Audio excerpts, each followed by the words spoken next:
Welcome to our channel. நம்ம இன்றைக்கி வந்து சாக்லேட் கேக் எப்படி செய்கிறதுன்னு பார்க்க போகிறோம். அதோட ரெசிபியை வந்து நான் உங்க கூட ஷேர் பண்ணிக்கிறேன். இப்போது நம்ம சாக்லேட் கேக் செய்ய போகிற டின்னை வந்து ரெடி பண்ணி அதை ஆயில் தடவி க்ரீஸ் பண்ணி எடுத்துக்கிறோம். க்ரீஸ் பண்ணிவிட்டு அது மேலே பார்ச்மெண்ட் பேப்பர் எடுத்து வைக்கணும். ஸோ பார்ச்மெண்ட் பேப்பர் இல்லாதவங்க என்ன பண்ணுறீங்கன்னா அதில் மைதா மாவு லைட்டாக எடுத்து தூவிக்கிட்டால் அது நல்லாயிருக்கும். ஸோ நான் வந்து பார்ச்மெண்ட் பேப்பர் வச்சுருக்கேன். ஸோ அதை ரவுண்ட் ஷேப்பில் கட் பண்ணி இந்த மாதிரி பேஸ்ட் பண்ணிக்கலாம். பேஸ்ட் பண்ணிவிட்டு அதில் ஏர் பபிள்ஸ் போகாமல் பேஸ்ட் பண்ணணும். சைடில் இதே மாதிரி நான் வந்து கட் பண்ணி வச்சுருக்கேன். ஸோ அதையும் எடுத்து இதே மாதிரி பேஸ்ட் பண்ணி வச்சுக்கணும். நம்மளுக்கு வந்து இப்போ பேஸ்ட் பண்ணும்போது லைட்டாக அது மேலே திரும்ப வந்து லைட்டாக ஆயில் வந்து தடவிக்கணும். தடவினா தான் அந்த ஏர் பபிள்ஸ்னால் இதாகும்.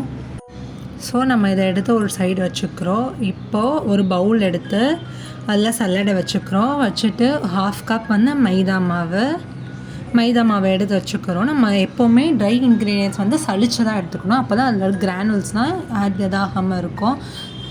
தென் ஒரு 2 டேபிள் ஸ்பூன் அளவு வந்து கொக்கோ பவுடர் வந்து ஆட் பண்ணிக்கிறோம்.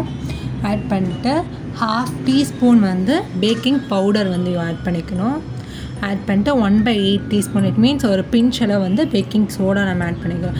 ஆட் பண்ணிட்டு இந்த மாதிரி நல்லா வந்து அதை மிக்ஸ் பண்ணி எடுத்துக்கிறோம். அப்போ தான் வந்து எல்லாமே ஒரே மாதிரி ஆட் ஆகும். ஆட் பண்ணிட்டு சளிச்சு நம்ம எடுத்து அதை வந்து ஒரு சைடு நம்ம வச்சுக்கிறோம். தென் ஒரு பாத்திரத்தில் 2 எக் எடுத்து வச்சுக்கிட்டோம். அதை வந்து பீட்டர் வச்சு நல்லா பீட் பண்ணி வச்சுக்கணும். பீட்டர் இல்லாதவங்க ஹேண்ட் விஸ்க் வச்சு அது பீட் பண்ணலாம். இதுக்கு வந்து ஒரு 5 to 6 minutes ஆகும். எப்போவுமே நம்ம பீட் பண்ணும்போது அந்த சட்டி வந்து க்ளீனாக இருக்கணும், தண்ணி இல்லாமல் இருக்கணும். அது கூட வந்து ஒரு டீஸ்பூன் வந்து வெனிலா எசன்ஸ் ஆட் பண்ணிக்கிறேன். தென் 1/2 கப் வந்து பவுடர் சுகர் சேர்த்து நல்லா பீட் பண்ணுறேன்.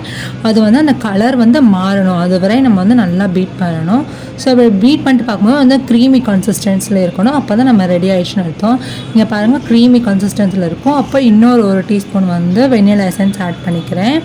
ஆட் பண்ணிட்டு அதை நல்லா வந்து மிக்ஸ் பண்ணிக்கிறேன். ஸ்பேட்சுலா வச்சு மிக்ஸ் பண்ணிக்கிறேன். இது வந்து கட் அண்ட் ஃபோல்ட் மெத்தடில் வந்து மிக்ஸ் பண்ணணும். நான் ஓவர் மிக்ஸ் பண்ணால் வந்து அது தண்ணி ஆயிடும். ஸோ வந்து கட் அண்ட் ஃபோல்ட் மெத்தடில் மிக்ஸ் பண்ணணும். இது கூட ஒரு 1/4 கப் வந்து பாயில்டு மில்க் ஆட் பண்ணிக்கிறேன். இந்த மில்க் வந்து நான் பாயில் பண்ணி ஒரு சில் பண்ணி வச்சுருக்கேன், அதை வந்து ஆட் பண்ணிக்கிறேன். அப்புறம் வந்து 2 டேபிள் ஸ்பூன் வந்து ஆயில் எடுத்து வந்து மிக்ஸ் பண்ணணும். அந்த ஆயிலை வந்து கொஞ்சம் கொஞ்சமாக மிக்ஸ் பண்ணால் போதும். அது கூட நம்ம சேர்த்து வச்சுக்க ட்ரை இன்க்ரீடியன்ஸை வந்து 3 பார்ட்ஸாக கொஞ்சமாக ஆட் பண்ணணும். ஏன்னா மொத்தமாக ஆட் பண்ணிங்கன்னா உங்களுக்கு வந்து மிக்ஸ் பண்ண கஷ்டமாக இருக்கும். ஸோ கொஞ்சமாக ஆட் பண்ணிக்கணும். நல்லா மிக்ஸ் பண்ணணும். நல்லா கட் அண்ட் ஃபோல்ட் மெத்தடில் அடியிலேருந்து எடுத்து வந்து மிக்ஸ் பண்ணணும். மெதுவாக மிக்ஸ் பண்ணுங்கள், இல்லைனா அது வந்து ஓவர் வந்து தண்ணி ஆயிடும். ஸோ வந்து நம்ம கேக் வந்து ரைஸ் ஆகாமல் இருக்கும். இப்போ நான் பேட்டர் வந்து ரெடி ஆகிடுச்சு. இதை நான் ஆல்ரெடி க்ரீஸ் பண்ணி வச்சுருக்க டின்னில் வந்து நான் ஊற்றி எடுத்துக்கிறேன். அதை ஊற்றினதுக்கப்புறம் ஒரு டபுள் டேப் பண்ணணும். அப்போ தான் அதில் இருக்கிற ஏர் பபிள்ஸ்லாம் வெளியே போகும். ஸ்டிக் வச்சு கூட கிண்டி விட்டுக்கலாம். இப்போ நான் என்னோடய அவனை வந்து ஒரு 5 minutes வந்து ப்ரீ ஹீட் பண்ணி எடுத்துக்கிறேன். 180 டிகிரியில் வச்சு.